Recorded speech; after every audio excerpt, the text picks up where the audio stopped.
Okay, picture this. A massive lawsuit drops on your company out of nowhere, and it is immediate chaos. Suddenly, you're tasked with finding one single smoking gun email buried among literally billions, yes, billions of corporate files, chat logs, and backup tapes. How do you even start that without, completely destroying your case before it really begins? Well, welcome to this explainer. Today, we're going to make sense of that absolute data chaos. So let's dive right into this. When a company gets sued, how exactly do they find that one crucial piece of evidence hidden in mountains of unstructured information? The answer lies in something called the Electronic Discovery Reference Model, or the EDRM. Now, I don't want you to look at the EDRM as just some boring, rigid corporate diagram. Actually, think of it more as your essential legal supply chain playbook. It's an end-to-end process that turns an impossible haystack into a defensible, highly organized legal strategy. To set our baseline here, let's just quickly rattle off the core stages of this pipeline before we go any further. We start with identification, move into preservation, then collection, processing, review, and finally production. We are absolutely not going to look at these as isolated silos today. Throughout this explainer, we're going to explore the intense domino effect that connects them all, where a single tiny decision at step 1 can completely derail step 6. What's really fascinating about this entire model is how it acts as a fluid, interconnected ecosystem. Information governance sits way at the beginning, feeding into everything else. And the sequence matters immensely because every single stage relies entirely on the success of the stage right before it. It's a pipeline where early mistakes, or brilliant early decisions, compound exponentially down the chain. I mean, you simply cannot process what you haven't collected, and there's no way to collect what you haven't preserved in the first place. All right, Section 1. Governance feeds identification. Subtitle, Knowing Where the Mine Is. Before you can dig for gold, you need a really accurate map, right? Well, information governance is exactly that map. It's the framework of rules and accountability for how corporate information is managed across its entire life cycle. And here's why this is your critical starting line. If you don't know where your data lives before the lawsuit hits, your identification stage is going to be an absolute disaster. You simply cannot identify what you do not track. This whole mapping concept brilliantly illustrates the butterfly effect in e-discovery. When we talk about identification, we mean mapping the user to all of their devices. We're locating unstructured data, think emails, presentations, instant messages, and pinpointing structured data locked away in massive ERP or HR systems.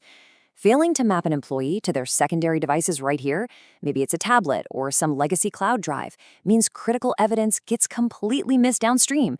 You've essentially compromised your legal defense before it even truly begins. Moving to Section 2. Preservation enables defensible collection. Subtitle, The Critical Pivot Point. So once you identify where the data is, a high-stakes legal requirement kicks in called the duty to preserve. There's a great principle from the Sedona Conference, which is a major guiding force in e-discovery law, that perfectly captures this.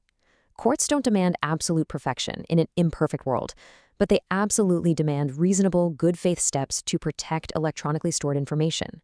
You need a rigorous, documented process that proves, without a doubt, that you actively try to protect the data. Let's look at a very real if-then scenario that ruins cases every single day. A good decision looks like this. IT jumps in immediately and suspends auto-delete functions across all mapped systems for any custodians under a legal hold. But an early mistake, auto-delete is just carelessly left running. If you don't disable auto-delete during this preservation window, then your evidence gets wiped out before collection even starts. In the legal world, we call this spoliation, and it is a massive deal, resulting in catastrophic legal consequences and some very, very heavy court sanctions. Okay, so now that the data is locked down and safely preserved, we move to extracting the ore. This is the collection stage. It's simply the act of gathering that electronically stored information, or ESI, for the subsequent stages. But be warned, how you collect it completely dictates the success or failure of the rest of your pipeline. You really have to target specific custodians based on those data maps we talked about earlier. Avoid those impractical, massive bulk collections that just blindly mirror every single hard drive in the company. Actually, scratch that. Bulk collections aren't just impractical, they're reckless.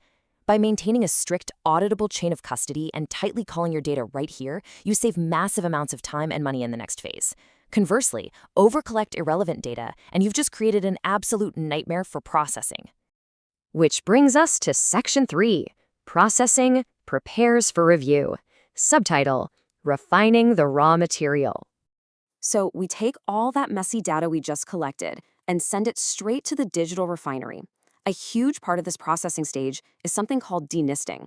Essentially, it's removing all the non-user created files, like software executables and operating system background data. Because think about it, if you don't normalize the data by filtering out this absolute system junk, your review stage is going to be impossibly slow. Without denisting, you'd literally be paying attorneys $1,000 an hour to read raw computer code instead of human emails. And yeah, nobody wants that bill. Next up, Section 4, Review and Production. Subtitle, Appraising the Gold. All right, the raw material is highly refined, and now the human experts finally step in to appraise what we found. In the review phase, attorneys evaluate this ESI for relevance and, critically, for legal privilege, ensuring you don't accidentally hand over confidential attorney-client communications. Once thoroughly reviewed, the system culminates in production, delivering the exacted data to opposing counsel, and finally, presentation of the evidence to the court.